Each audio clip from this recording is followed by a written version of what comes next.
From the Presidential Palace, Manila, Dateline Malacañang.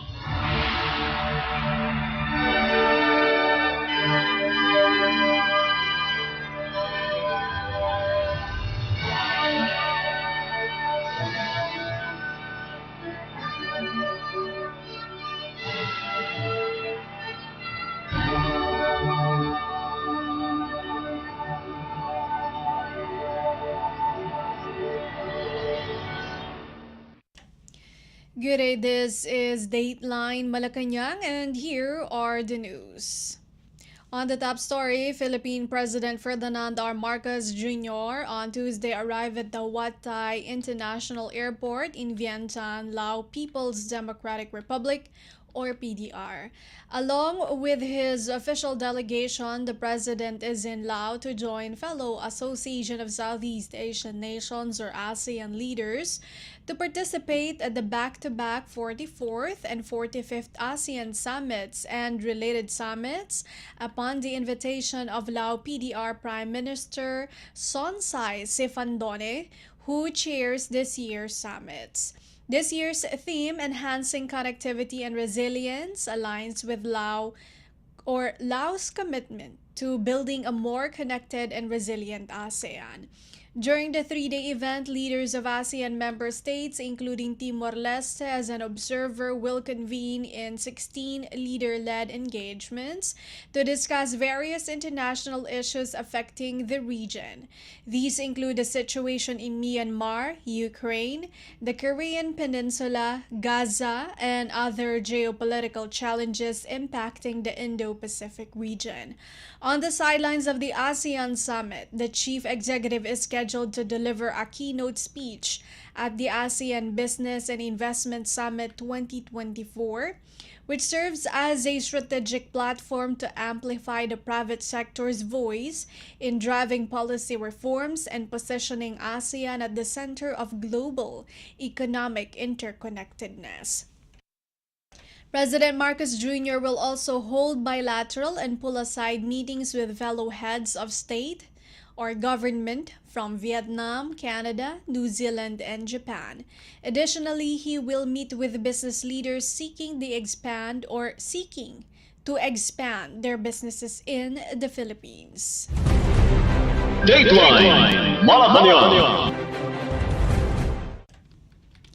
Meanwhile, marking his inaugural visit to Lao People's Democratic Republic, RPDR, Philippine President Ferdinand R. Marcos Jr. met with the Filipino community in Vientiane.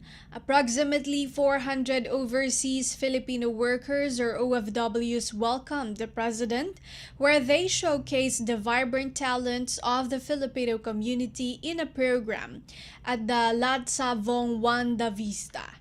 In his speech, the chief executive recognized the immense contributions of Filipinos in Laos to the country, particularly in the fields of education and construction, due to their unmatched dedication, professionalism, and grit.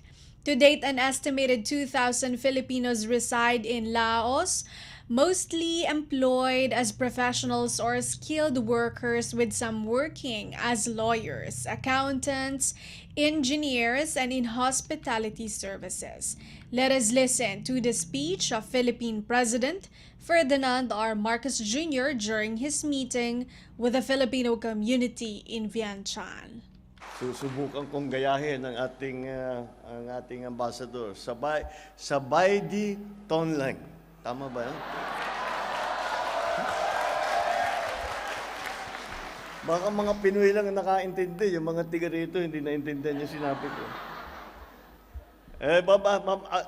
Gaya ng aking sinabi, ako'y laging natutuwa kapag magkakaroon kami ng aming tinatawag na PhilCom. At para makakamusta naman kayong lahat. At ako'y nagpapasalamat sa inyo lahat sa napakainit na pagtanggap ninyo sa akin. Ito ang aking kauna-unahing bisita sa Laos. Hindi bilang Pangulo, sa buong buhay ko ngayon lang ako nakapunta rito sa Vientiane. Kaya naman, masaya ako na makasama kayo. Kaya ang katotohanan nung unang sinasabi, tinitignan namin yung schedule para sa pagpunta rito para sa ASEAN Summit. Lagi naman kami, basta't may biyahe, lagi namin nilalagyan ng PhilCom. Pero sabi ko siguro sa Laos, sa Vientiane, wala namang Pilipino ron. Sabi, nagulat ako, sinabi, hindi, ang dami nating mga kababayan doon. At ganito ang kanilang trabaho, ganito ang kanilang mga ginagawa. Kaya talagang maliwanag, talagang once again, na nakita ko ang katunayan na yung Pinoy talaga, kahit saan mo ilagay, sisikat at sisikat. Kaya hindi ko talaga, basta kaya't lagi naman at makita ko yung mga Pilipino, you have to know, and I'm sure, I know that, I hope that people tell you, but the truth of we are so proud of all of you, and for all the things you did, and for all the ways that you project the Philippines. Kagaya ng Ambassador, you're all ambassadors and you have been superlative ambassadors dahil talagang napakaganda ang naging reputasyon dahil sa kagandahan na ang ginagawa ninyo, mga OFW natin sa iba't ibang bansa sa buong mundo. So, we are very grateful for that. And that is why, lagi ko naman sinasabi, lalo nang sa administrasyon na ito, ay asahan ninyo na kapag kayo'y nangangailangan, nandyan po kami upang tumulong. Nais kong magpasalamat sa inyong pagsuporta rin sa ating administrasyon at ang ating mga programa. Papalapit pa lamang tayo sa halfway mark, ngunit dahil na rin sa tulong ninyo, marami na rin tayong naisakatuparan. Patuloy namin ginagawa prioridad ang mga OFW upang aming maitaguyod at protektahan ang inyong karapatan at kapakanan. Siyempre, isa na ito sa pagbukas at pagpapalakas sa ating DMW o Department of Migrant Workers na pinamumunahan ng ating sekretary. Kaakibat din natin ang Department of Foreign Affairs sa pamumuno ni Secretary Ricky Manalo. At ang mga Philippine embassies sa iba't ibang bansa, katulad ng Philippine Embassy ngayon dito sa Laos, sa Vientiane. Silang lahat ay handang tumulong at magbigay ng serbisyo sa inyo. I am always impressed with the profile and the caliber of our Filipino community here in Lao PDR. As teachers, you're educating the future leaders of this country. As engineers, you're helping to build their economic security and help train your peers in your respective areas. As hospitality providers, you're strengthening the service economy and bringing in the quality standards that we have experienced back home. As executives, you make the business community here more dynamic and thereby creating opportunities for trade and investment. And as experts and as professionals, you share your knowledge and skills to benefit society and hasten their path to development. Maraming salamat sa inyong mga sakripisyo at pagmamahal sa inyong mga pamilya at sa ating bayan. Labis kong ikinatutuwa na malaman ang inyong mga kontribusyon dito sa Laos at kayo mismo ang naging magandang halimbawa ng pagiging isang mabuting Pilipino. Tunay ngang iba at nangingibabaw ang galing ng Pilipino saan man sa mundo. Ikinatutuwa ko rin ang pagpapalakas ng people-to-people relations natin dito sa Laos. Tunay na napakaraming natin pagkakatulad sa mga Lao. Gaya ng mga ating pagpapahalaga sa ating espiritualidad, pagmamahal sa pamilya, pagkikipagkapwa-tao at pagiging bahagi ng ating komunidad, pagrespeto sa ating kapaligiran at pagiging makabayan. Kaya naman, nais kong ipagpatuloy pa ninyo ang pagiging ambassador of Filipino goodwill dito sa bansang Laos PDR. Gaya ng sinabi ni Ambassador, daman-daman naman na ang mataas na pagtingin sa inyo ng mga taga rito. By exercising your professions in the professional and expert way that you do, through your daily interactions with the locals, you have become valuable members of society. You make us all very, very proud. Mga kababayan, in the next few days, I will be participating in the 44th and 45th ASEAN summits and related summits, where I will be meeting with other leaders of the region and of other major international partners. I fully intend to advance Philippine national interests, including that of maintaining peace and security in the region, to strengthen our economy and to ensure the well-being of each and every Filipino. The world and our region are facing challenging times. From conflicts in Europe to the Middle East, to global existential threats such as climate change and natural and man-made disasters, to transnational crime and economic downturns. All these, in one way or another, affect the lives and livelihoods of peace-loving and hard-working people like yourselves. So my participation and that of the Philippines in the ASEAN meetings is precisely to find ways to cooperate with partners to better meet the challenges of today, to forge a better future for our beloved Philippines. During this visit, I will also attend the ASEAN Business and Investment Summit. I will meet potential investors, business people, and encourage them to explore the many promising economic opportunities that we have for them in the Philippines. Our country has become one of the most dynamic and best performing economies in Asia. You can be assured that my administration will continue to work hard to sustain this upward trajectory. Mga kababayan, ginagawa po namin ang lahat ng ito upang patuloy namin mabigyan ng magandang kinabukasan ang bawat Pilipino. Nang sa gayon, ay hindi na kinakailangan ng sino man na lumisan pa sa Pilipinas at makipagsapalaran sa ibang bansa.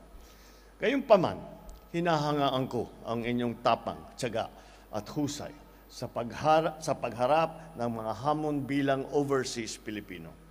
Sa mga minamahal kong Pilipino dito sa Laos, sana ay pagpalain kayo ng Diyos. Ipagpatuloy po ninyo ang inyong mabuting gawain at sa inyong pagbigay dangal sa Pilipinas. Sa lahat ng inyong ginagawa, maraming salamat sa inyo. You just heard the speech of Philippine President Ferdinand R. Marcos Jr. during his meeting with the Filipino community in Vientiane. Dateline Malacañang.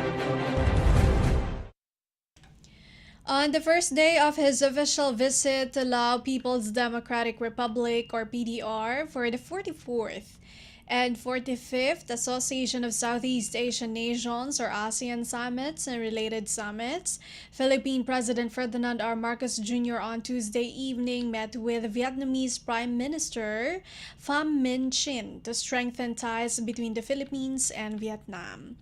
During their meeting, the two leaders discussed deepening bilateral relations between the two countries, particularly in the areas of trade and agriculture, and expressed their shared commitment to celebrating the 10th anniversary of the Philippines-Vietnam Strategic Partnership in 2025 by advancing collaboration in key sectors. In a social media post, President Marcos said he had a productive meeting with the Prime Minister, and during the past 2 years, their discussions have led to significant progress in the partnership between the Philippines and Vietnam. The Philippine President added that both nations are on parallel paths of economic transformation, and he is confident that healthy collaboration and competition between the two countries will continue to benefit both nations. The chief executive also expressed his condolences for the losses caused by Typhoon Yagi and for the passing of General Secretary Nguyen Phu Trong, the longtime General Secretary of the Communist Party of Vietnam, who died last July 19th. President Marcos will also hold bilateral and pull-aside meetings with fellow heads of state and government from Vietnam, Canada, New Zealand, and Japan during the 3-day event. Dateline Malacañang. Before boarding the plane that will carry Philippine President Ferdinand R. Marcos Jr. and his official delegation to Lao People's Democratic Republic, or PDR, for the 44th and 45th Association of Southeast Asian Nations, or ASEAN summits and related summits, the president condoled with the family of the executed Filipino in the Kingdom of Saudi Arabia. In a media interview before departing for Laos, the chief executive said the government exhausted all possible legal remedies to appeal the decision of Saudi Arabia. President Marcos also assured the bereaved family that the government will assist them in bringing back the remains of their loved one. The Philippine Department of Foreign Affairs, or DFA, earlier said that a Filipino national was executed in the kingdom for the murder of a Saudi national on October 5th. The DFA also did not identify the Filipino and is withholding other details about the case out of deference to the wishes of the family. Let us listen to the brief media interview of Philippine President Ferdinand R. Marcos Jr. Very little we had left to do. We had very few options left. Now we tried everything, and for many, many years. And the Saudi government really tried to look and to be sure that the judgment of hanging was actually deserved. Nonetheless, we appeal to the better natures, I guess, of our friends in Saudi Arabia to perhaps have another look, and they did. And unfortunately, the law there is very strict, and apparently the conviction has stood, and one of ours has been taken away. But yes, very unfortunate. Sir, may message kayo for the bereaved family? Well, of course, our thoughts and prayers are with them. We will. There is nothing that one can do to make it whole, but we will do our best. What legal assistance? I'm sorry? What legal assistance? We'll see what they need. We'll see what they need. But with that, for someone who dies abroad, I don't know, there are many procedures for that to bring them back home. So I don't think that's a good. But we've exhausted all remedies. Oh my God, it's been going on for how many years? It's around the 5-6 years. Yeah, I remember over 5-6 years. I came upon it when I came into office, and they told me it's an old bill. And as I said, I guess Saudi tried to exhaust all possibilities. So did we. But too long. Philippine President Ferdinand R. Marcos Jr. Dateline Malacañang. John Vic Rebulla is more than qualified to lead the Department of the Interior and Local Government, or DILG, Philippine President Ferdinand R. Marcos Jr. said on Tuesday, citing the longtime Cavite governor's extensive experience in local government administration. In a social media post, the president said Remulla's extensive and excellent work in local government administration has been met with acclaim in the press and by the people who have voted him to office.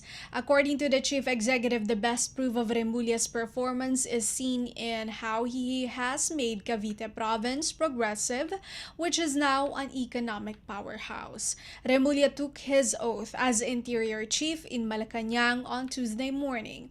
He replaced Ben-Hur Abalos, who is seeking a Senate seat in the 2025 midterm elections. As DILG chief, Remulla will oversee local government operations nationwide and will have supervision of the Philippine National Police, or PNP, Bureau of Fire Protection, and Bureau of Jail Management and Penology, or BJMP, to ensure peace and order and public safety. Dateline Malacañang. A total of 374 aspirants filed their certificates of candidacy or COC and certificates of nomination, certificates of acceptance of nomination or CONCAN for the senatorial and party list race in next year's midterm elections. At the end of the 8-day candidacy filing period on Tuesday, the Commission on Elections or COMELEC said the figure included 184 candidates for senator and 190 party list groups. This included 57 senatorial bets and 53 party list groups that beat the filing deadline at the Manila Hotel City in Manila. Among those that filed their COCs on the last day of filing was presidential son Ferdinand Alexander Sandro Araneta Marcos III, who filed for re-election as representative of the 1st District of Ilocos Norte Province. President Ferdinand R. Marcos Jr. and First Lady Liza Araneta Marcos accompanied Sandro, as well as re-electionists Governor Matthew Joseph Marcos Manotoc, Vice Governor Cecilia Araneta Marcos, and Ilocos Norte Representative Angelo Marcos Barba at the COMELEC's provincial office in Laoag City. In a social media post, the chief executive said he returned to Laoag not as the president but as a father standing behind his son. President Marcos said Sandro's wholehearted commitment in taking another chance to serve the people who raised him gives him a sense of pride that is quite difficult to put into words. Aside from Sandro, other senatorial aspirants who filed their respective COCs during the last day of filing were Sagip Party List Representative Dante Marcoleta, former Commission on Audit Commissioner Heidi Mendoza, detained Kingdom of Jesus Christ or KOJC leader Apollo Quiboloy, former Senator Kiko Pangilinan, former Executive Secretary Vic Rodriguez, and TV host Willie Revillame. Dateline Malacañang. The Philippine Department of Foreign Affairs or DFA on Tuesday remembered the 4 Filipinos killed in the October 7 Hamas attack on Israel while calling for de-escalation of rising tensions in the Middle East. 1 year since the conflict, DFA Undersecretary for Migration Eduardo Jose de Vega reiterated the Philippines' call on parties to make effort in easing tensions. The government, he added, remains concerned over the welfare of Filipinos residing and working in the region as Israel, the Hamas, Lebanon's Hezbollah trade fires. He said there are 1 million Filipinos there, so the Israelis have to understand that while the Philippines is friends with them, the way it votes in the United Nations, the things said are reflective of the concern for the Filipinos in the Middle East region. De Vega added that the Filipinos' lives are affected by the fact that there is all these conflicts now, whether in Gaza, Lebanon, even Iran or Yemen. Israel has vowed to continue fighting on the anniversary of the October 7 Hamas attack while dealing heavy blows on Hezbollah targets in southern Lebanon. Meanwhile, De Vega said the alert level remains in Lebanon and that no mass repatriation is being planned anytime soon. Dateline Malacañang. The Philippine Department of Social Welfare and Development or DSWD has gained another badge of honor after the United Nations Office for Disaster Risk Reduction or UNDRR lauded Project Lawa and Binhi for its invaluable contribution to climate resilience initiatives. DSWD spokesperson Irene Dumlao in a statement on Tuesday said that in a LinkedIn post by UN Assistant Secretary General Rina Jelani, she mentioned DSWD's Lawa and Binhi project, citing it as among the best practices in response to the prevalent issues related to climate crisis and El Nino. DSWD's Project Lawa and Binhi stands for local adaptation to water access and breaking insufficiency through nutritious harvest for the impoverished. Jelani lauded the implementation of Project Lawa, saying it developed as a sustainable solution to water scarcity caused by the El Nino drought. The UN executive also praised Project Binhi in communities that capitalized on water irrigations to operate vegetable gardens and plant climate-resilient crops. Jelani was likewise impressed by the cash for work mechanism of the program, citing it as a leverage to community involvement in addressing scarcity in nutrition and food security. The DSWD assured that under the leadership of Secretary Rex Gatchalian, the agency will continue to implement LAWA and Binhi projects and equip vulnerable communities toward climate and disaster resilience. Project Lawa and Binhi is designed to maintain agricultural productivity during dry periods and to manage excess water during periods of heavy rainfall associated with La Nina. The project is among the DSWD's innovations that focuses on mitigating the impact of food security and water scarcity caused by El Nino while preparing for the potential effects of the rainy season. Project Lawa and Binhi was cited by Philippine President Ferdinand R. Marcos Jr. in his third State of the Nation Address or SONA on July 22, prompting the DSWD chief to say that our small idea has become a SONA program. Dateline Malacañang. The Philippine Department of Agriculture or DA on Tuesday announced a temporary ban on importing foot and mouth diseases or FMD susceptible animals, products and byproducts from the Republic of Turkey following a reported FMD outbreak in cattle in Kujun, Merkez, Kirsehir on September 9. DA Secretary Francisco Chu Laurel Jr. issued Memorandum Order 42 last October 4, imposing the temporary import ban to prevent the spread of the FMD virus in the country. In a statement, he said they are imposing an import ban to mitigate the risk of FMD transmission to our local animal population. Under the order, the processing, evaluation, and issuance of the sanitary and phytosanitary import clearance of the said commodities are immediately suspended. All shipments from Turkey that are in transit or accepted into ports may be allowed entry if they were slaughtered or produced on or before August 26. Dateline Malacañang.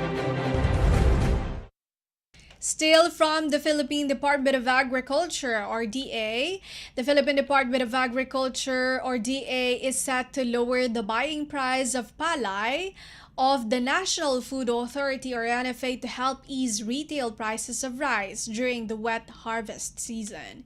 DA Secretary Francisco Chu Laurel Jr. in an ambush interview on Wednesday at the sidelines of the Senate Committee budget hearing said world prices somewhat decreased and the retail price of rice will not drop if the buying price of palay of traders and the government remain high. Under the NFA's higher buying price scheme, prices range from 17 pesos to 23 pesos per kilogram for fresh or wet palay and 23 pesos to 30 pesos per kilogram for clean and dry palay.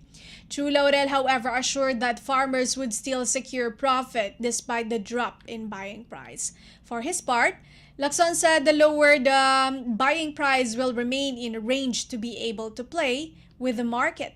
Lacson added that the move will also help NFA buy a higher volume of palay for the national rice buffer stock and help more farmers. Earlier, Chu Laurel said the public may start to experience the lower retail price of rice by mid or end October, considering import arrivals under the lower tariffs and the wet harvest season, with the full effect expected in January.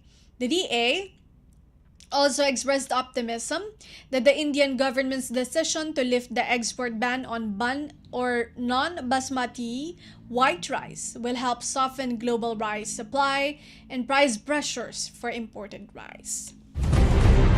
Dateline Malacañang. The World Bank on Tuesday revised upward its 2024 and 2025 Philippine economic growth outlook, noting that the country's medium-term outlook remains favorable. In its East Asia and Pacific Economic Update for October, the World Bank said the Philippine economy is projected to grow by 6% this year, up from its earlier 5.8% forecast. The economic growth projection for 2025 was also revised upward to 6.1% from the earlier 5.9%. The international lender's latest growth forecast to the Philippines outpaced that of China, Indonesia, Malaysia, Thailand, and Cambodia. In a separate macro poverty outlook report, the World Bank said economic growth will be supported by domestic demand and public investment. Improving investment activity is also expected to support growth as public investment will remain above 5% of the country's gross domestic product or GDP. The World Bank said declining real interest rates will benefit both private investment and household consumption. It added that the continuous improvement in the labor market and the easing of inflation will also likely boost growth in household incomes. The World Bank said risks to the growth outlook remain tilted to the downside. On the external front, a slowdown in the global economy could weigh on growth, while weaker than expected growth in China could also dampen growth due to significant trade linkages. The World Bank, meanwhile, said rapid technological advances, particularly in automation and digitalization, present both opportunities and risks for the Philippines. Dateline Malacañang. And finally, for Dateline Malacañang, the Armed Forces of the Philippines, or AFP, said the ongoing relief operations by Philippines and the United States air units in the typhoon-hit Batanes province is a testament to the long-standing alliance between the two nations and the value of the Enhanced Defense Cooperation Agreement, or EDCA. AFP Public Affairs Chief Colonel Ceres Trinidad, in a statement Tuesday night, said, in times of natural calamities, the EDCA between the Philippines and the United States improves the capability to respond swiftly by providing strategic access to facilities and resources. This close cooperation enables rapid deployment of personnel and relief aid, ensuring timely response to communities in need, such as those affected by Super Typhoon Julian in Batanes. On Tuesday, Philippine and American aircraft delivered much-needed relief supplies to the island. He said 2 U.S. Marine Corps MV-22 Osprey aircraft transported foreign disaster relief, or FDR, supplies provided by the U.S. Agency for International Development, or USAID, from Lawag Airport to Batanes in the morning of October 8. Trinidad added that U.S. Air Force Dornier 328 aircraft also transported additional relief items from Manila to Batanes. On Sunday, the Philippine Air Force deployed a C-130 aircraft from Villamor Air Base, Pasay City, to deliver vital goods directly to Batanes. Before the delivery of supplies, the Joint U.S. Military Assistance Group, or JUSMAG, in collaboration with USAID, coordinated closely with the AFP, the local government of Batanes, and the Provincial Disaster Risk Reduction and Management Office, or PDRRMO. This partnership ensured efficient logistics and a prompt arrival of assistance to the hardest-hit areas. Signed in 2014, the EDCA provides her Filipino and American soldiers to train together and allows the U.S. to build facilities and preposition supplies and equipment inside strategically located bases in the country. Dateline Malacañang. And that is all for today's Dateline Malacañang for Radyo Pilipinas World Service. This has been Bea Gaza. From the Presidential Palace, Manila, Dateline Malacañang.